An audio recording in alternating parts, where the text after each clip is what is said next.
அனைத்து விவசாய பெருமக்களுக்கு வணக்கம். நான் உங்கள் அக்ரினியா. இந்த வீடியோல நம்ம எதை பத்தி பார்க்க போறோம் அப்படின்னா, தென்னையில வரக்கூடிய ருகோ சுருள் வெள்ளை ஈயோட தாக்குதலை பத்தி தான் பார்க்க போறோம். இதனுடைய அறிகுறிகள் எப்படி இருக்கு அப்படின்னா இலைகளுக்கு அடியில வெள்ளை நிறத்துல மெழுகு போன்ற வெள்ளை ஈக்கள் என்ன பண்ணும் அப்படின்னா கொத்து கொத்தா காணப்படும்.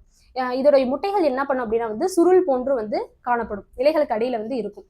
இது என்ன பண்ணும் அப்படின்னா இலைகளுக்கு அடியில இருந்து அதுல இருக்கக்கூடிய பச்சையத்தை சாறு உரியிற மாதிரி உறிஞ்சி சாப்பிடும். இதுல இந்த வெள்ளை ஈக்கள் என்ன பண்ணும் அப்படின்னா ஒரு தேன் போன்ற திரவத்தை என்ன பண்ணும்னா சுரக்கும். அதனால என்ன ஆகும் அப்படின்னா இலைகளுக்கு மேல கருப்பு நிற ஒரு பூஞ்சையை என்ன பண்ணும் அப்படின்னா உருவாக்கும். இதனால இலைகள் எப்படி இருக்கும் அப்படின்னா மஞ்சள் நிறத்துல பழுத்து போன மாதிரி காணப்படும். மரமே எப்படி ஆகும் அப்படின்னா ரொம்ப பலவீனமா ஆகிடும். இதுக்கு நம்ம என்ன ரெக்கமெண்ட் பண்றோம் அப்படின்னா நம்மளுடைய தயாரிப்பான இன்ஃபினிட்டி தான் நம்ம ரெக்கமெண்ட் பண்றோம்.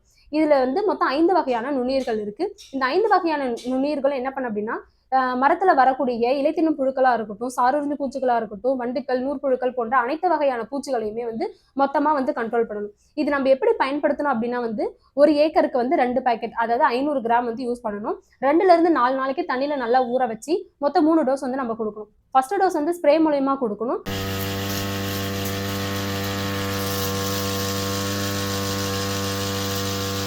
கொடுக்கணும். 2வது மற்றும் 3வது டோஸ் என்ன பண்ணும் அப்படின்னா வேர் சிகிச்சை மூலமா நம்ம தரணும். இது மாதிரி 3 டோஸ் நம்ம கொடுத்தாவே இது போதுமானது. எனவே அனைத்து விவசாய பெருமக்களும் இதை வாங்கி பயனடையுமாறு அன்புடன் கேட்டுக்கொள்கிறேன். நன்றி, வணக்கம்.